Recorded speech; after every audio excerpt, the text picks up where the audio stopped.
91.1 FM पर पल्लवी आपकी साथ। एंड आज सिटी बस में बात हो रही है डिहाइड्रेशन की। हमारे साथ है डॉक्टर विंकी रघवानी जी, जो हमें इसके बारे में डिटेल में बता रहे हैं। Welcome to the show doctor, और प्लीज बताइए कि ये डिहाइड्रेशन क्या है और क्यों होता है। देखिए, डिहाइड्रेशन जो होता है ना, हम शरीर में जितना पानी लेते हैं उससे ज्यादा अगर उसका इस्तेमाल करते हैं या लूज करते हैं तो शरीर में पानी की कमी हो जाती है।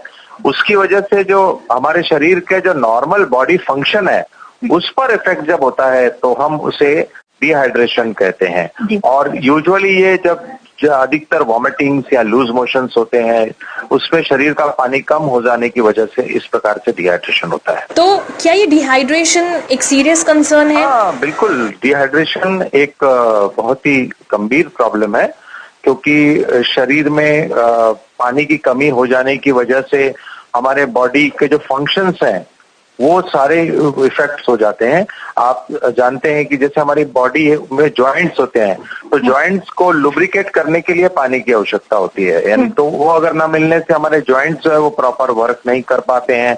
हमारे शरीर का जो एक टेम्परेचर मेंटेनेंस सिस्टम होता है उसमें कहीं तो भी गड़बड़ हो जाती है। और अगर हमारे शरीर में इस प्रकार से पानी की कमी हो जाएगी तो ये डिहाइड्रेशन हो जाएगा, और पानी की कमी होगी तो निश्चित रूप से कहीं ना कहीं बॉडी के फंक्शंस जो है वो इफेक्ट करेंगे। इसलिए कहीं ना कहीं इस प्रकार से इसे हम सीरियस प्रॉब्लम कह सकते हैं। सो डॉक्टर, ये जो शुगरी ड्रिंक्स होते हैं, पैकेज फ्रूट जूसेस होते हैं, क्या ये डिहाइड्रेशन को ट्रीट करने में हेल्पफुल है? नहीं, बिल्कुल नहीं होते, क्योंकि एक्चुअली क्या है, ये जितने भी हम कोल्ड ड्रिंक्स या फ्रूट जूसेस या ग्लूकोज वाटर हम जो भी देखते हैं, एक्चुअली इनमें हाई ऑस्मोलैरिटी रहती है।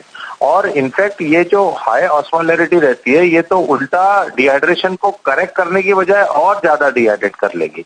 तो इसलिए यह मानना कि इस प्रकार के ड्रिंक्स जो हैं वो डिहाइड्रेशन में पीने से हमारा डिहाइड्रेशन ठीक हो जाएगा, ये एक बिल्कुल मिथ है, गलत है।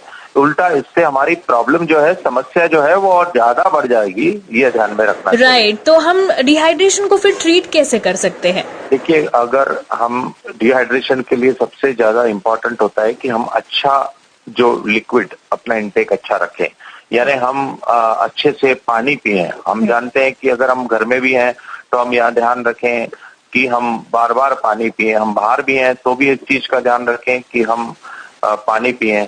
और दूसरा इम्पोर्टेंट होता है, अगर डिहाइड्रेशन हमारे लूज मोशंस, वॉमिटिंग या शरीर से किसी तरीके से पानी की कमी की वजह से हो गया है, और तो ऐसे वक्त पे हमें ओरल डिहाइड्रेशन सॉल्यूशन जो होता है जिसे हम ORS कहते हैं वह लेना पड़ता है। All right doctor, thank you so much dehydration के बारे में हमें गाइड करने के लिए। एंड नागपुर, जैसे डॉक्टर ने कहा, डॉक्टर से कंसल्ट करना जरूरी है, खुद के डॉक्टर खुद ना बने।